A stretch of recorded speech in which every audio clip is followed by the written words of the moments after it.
Hello students, welcome back to Hindi mirror channel. सभी students का Hindi mirror पर फिर से स्वागत है। अभी जो कंटेंट लेकर आए हैं, प्रीवियस क्वेश्चन पेपर की काफ़ी क्वेरीज आ रही थी स्टूडेंट्स की, तो हम प्रीवियस क्वेश्चन पेपर अपलोड कर रहे हैं। इससे पहले हमने ड्राइंग का अपलोड कर दिया था, जो पेपर पोस्टपोन्ड हो चुका है। तो प्रीवियस क्वेश्चन पेपर जो स्टूडेंट्स ने नहीं देखा है, वो प्लेलिस्ट आप लोगों की बनी हुई है। BA फर्स्ट सेम NEP करके बनी हुई है। 2 प्लेलिस्ट हैं BA फर्स्ट सेम्स की, तो उसमें से किसी भी प्लेलिस्ट में जाकर आप अपना कंटेंट को देख सकते हैं। अभी जो कंटेंट है, हिंदी का प्रीवियस क्वेश्चन पेपर अपलोड कर रहे हैं। इससे पहले आपका ड्राइंग का कर चुके हैं, और साथ में आपके जो हिस्ट्री है उसका जल्दी ही अपलोड करेंगे, और साथ में सोशलॉजी का भी। तब तक आपको हिंदी मिरर के साथ बने रहना है।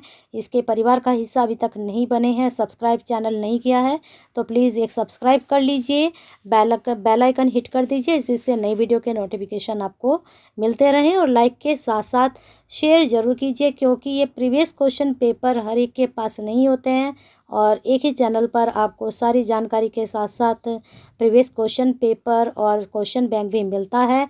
तो आप शेयर करेंगे तो जैसे आपकी हेल्प हो रही है, तो औरों की भी हो सकती है आपके द्वारा। तो चलिए देख लीजिए, बिल्कुल ओरिजिनल ये पेपर है, ये नहीं कि कहीं से भी उठाकर आपको पकड़ा रहे हैं। बिल्कुल ओरिजिनल पेपर है ये, लास्ट ईयर का जो बच्चों का 22-23 में एग्ज़ाम हुआ था। सर्टिफिकेट कोर्स आपको पता ही है, फर्स्ट सेमेस्टर एग्जामिनेशन 22-23 हिंदी का पेपर, और पेपर का नाम आपको पता ही है, प्राचीन एवं भक्तिकालीन काव्य। अब यहाँ पर प्रश्न पैटर्न सभी को, मुझे लगता है स्टूडेंट्स को क्लियर हो चुका होगा। मैक्सिमम मार्क्स जो हैं 75 रहते हैं। 3 घंटे का आपका ये पेपर होता है। प्रश्न पत्र में 2 खंड होते हैं, कुल 8 प्रश्न लघु उत्तरीय प्रश्न करने होते हैं, जिनमें से किन्हीं 5 प्रश्नों के उत्तर देने होते हैं। यानी कि कुल 8 प्रश्न होते हैं, 5 आपको करने होते हैं। खंड में से प्रत्येक प्रश्न का 6 अंक का होता है, लेकिन यहाँ पर 5 प्रश्नों में से कोई 3 ही प्रश्नों का आपको उत्तर देना होता है। अब यहाँ पर टोटल कितना बैठ जाता है, जो 3 अंक के हैं उनका 45 टोटल बैठ गया, और जो आपके यहाँ पर जो प्रश्न बन रहे हैं, जो आपके शॉर्ट क्वेश्चन हैं, वो 6 हैं, और उसमें से आपको 5 करने होते हैं। तो यहाँ आपके बन गए 30, तो सीधे सीधे 75 नंबर आपके बन रहे हैं। प्रश्न जो पहला बन रहा है उसको हम देख लेते हैं। खंडा में जो आपके 5 प्रश्न हैं, जो कि 6 नंबर का एक है, तो 8 प्रश्न हैं। वही आपको मैंने भी बताया था कि इनमें से 6 अंक का है, 5 में से कोई भी आपको कितने करने हैं, सॉरी 8 प्रश्न हैं, 8 में से कोई भी आपको 5 करने हैं। अब पहला प्रश्न है, भक्ति की अवधारणा को स्पष्ट कीजिए और इसकी 2 धाराओं का उल्लेख कीजिए। देखिए, जो हमने क्वेश्चन बैंक बनाया है, तो आपको हर चीज़ हम मिक्स करके दे रहे हैं। वहाँ पर 22 क्वेश्चन हमने दिए हैं, तो कहीं ना कहीं यहाँ पर जो क्वेश्चंस हैं, इसमें से भी वहाँ पर क्वेश्चन बने हैं। तो भक्ति की अवधारणा स्पष्ट करनी है, फर्स्ट यूनिट में से आपका ये क्वेश्चन लिया गया है। 2 धाराओं के बारे में मैं आपको बता चुकी हूँ। आप उसमें सगुण भी डाल सकते हैं, सगुण निर्गुण डालेंगे। फिर सगुण निर्गुण में क्या डालेंगे, सगुण में आपका जो जाएगा प्रेमाश्रयी शाखा जाएगी, और निर्गुण में आपकी ज्ञानाश्रयी शाखा जाएगी। अब एक क्लियर और कर देते हैं, जो ज्ञानाश्रयी शाखा है उसको ज्ञान मार्गी क्यों बोला गया, क्योंकि वहाँ जितने भी कवि थे उनको संत कहा गया। संत किस लिए कहा गया, क्योंकि इन्होंने समाज की जो उस वक्त स्थिति थी उसको बदलने में कहीं ना कहीं इनके उपदेश का सहारा रहा, या उपदेश के द्वारा समाज में इन्होंने बदलाव लाने की कोशिश की, तो ये संत कहलाए। अब ये ज्ञान के द्वारा समाज को बदलना चाहते थे, लेकिन जो प्रेम मार्गी वाले थे वो प्रेम के द्वारा समाज में बदलाव लाना चाहते थे, तो इसलिए इनको प्रेम मार्गी कहा गया। और जिन्होंने ज्ञान के द्वारा समाज में परिस्थितियों में बदलाव लाने की कोशिश की, उनको ज्ञान मार्गी यानी कि संत कहा गया। ठीक है, कबीरदास जी आपके संत हैं, सूरदास जी आपके कवि हैं सगुण काव्य के। चलते हैं आगे, हिंदी साहित्य के आदिकाल के नामकरण की समस्या को प्रस्तुत कीजिए। तो आदिकाल का कोई एक नाम नहीं है, वैसे तो जितने भी काल हैं सभी को अलग अलग नाम दिए गए हैं, लेकिन आदिकाल की जो समय सीमा है वो सही से निर्धारित नहीं होती है किसी के भी द्वारा। लेकिन रामचंद्र शुक्ल जो हैं उनके साहित्य के द्वारा जो तिथि रखी गई है वही मान्य है। लेकिन फिर भी कहीं ना कहीं एक मत नहीं हुए हैं। नाथ कौन थे? इनके द्वारा लिखित साहित्य की विशेषताएं बतानी है। नाथ जो है आदिकाल से ये प्रश्न आपका बना है।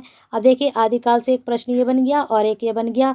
हो सकता है इस बार आपसे पूछ लिया जाए नाथ की जगह सिद्ध कौन थे। ठीक है, सिद्धों का क्वेश्चन यहाँ पर बन सकता है। सिद्ध कौन थे और इनके द्वारा लिखित साहित्य की विशेषताएं बताइए। तो सिद्ध आप इस बार नाथ तो हो सकता है ना रिपीट हो, लेकिन सिद्ध आपसे पूछे जा सकते हैं, तो सिद्धों के बारे में आप पढ़ कर जाइए। ठीक है, निर्गुण काव्य धारा का परिचय देते हुए किन्हीं 5 निर्गुण कवियों का उल्लेख कीजिए। तो निर्गुण काव्य धारा मैंने भी आपको समझाया था और 5 निर्गुण कवि मैं आपको बता देती हूँ। एक आपके कबीर हो गए, रैदास हो गए, नानक हो गए और बाकी आप 3 देख लीजिए, दो आप देख लीजिए कौन कौन है। चलते हैं आगे। रासो काव्य धारा में पृथ्वीराज रासो का स्थान निर्धारित कीजिए। यानी कि जो रासो काव्य है उसमें आपका जो है पृथ्वीराज रासो तो है ही, साथ में और भी रासो काव्य लिखे गए हैं। तो जो पृथ्वीराज रासो है उन सब रासों के बीच में इसको कौन सा स्थान प्राप्त है, तो मैं आपको बता दूं कि इसको प्रथम स्थान मिला है। हालांकि ये काफ़ी जो है चर्चा में रहा और इसकी जो तिथियां हैं उनको सही नहीं बताया गया। किसी ने इसको प्रमाणिक माना, किसी ने अप्रमाणिक माना, किसी ने अर्ध प्रमाणिक माना। लेकिन जो फिर भी जितने भी रासों हैं रामचंद्र शुक्ल ने प्रथम काव्य माना गया है, तो फिर भी इसका स्थान हमें उन सब रासों के बीच में स्थापित करना है। आगे है प्रेम मार्गी सूफी काव्य धारा की क्या विशेषताएं रही। अभी मैंने आपको प्रेम मार्गी के बारे में बताया, तो इसकी क्या विशेषताएं थी। पद्मावत महाकाव्य की कथा वस्तु, बिल्कुल कहानी पढ़ के जाइए क्या है इसके बारे में। फिर है तुलसीदास के समन्वयवाद पर संक्षेप में टिप्पणी लिखिए। क्यों कहा गया तुलसीदास को समन्वयवाद करने वाला? तुलसीदास को लोकनायक भी कहा गया है। क्यों कहा गया है उनको लोकनायक? तो पढ़िए, संक्षेप में आपको यहाँ पर इसके बारे में बताना है। चलते हैं शॉर्ट क्वेश्चन की तरफ। सिद्ध कीजिए कि कबीरदास जितने बड़े कवि और संत उतने ही बड़े समाज सुधारक भी थे।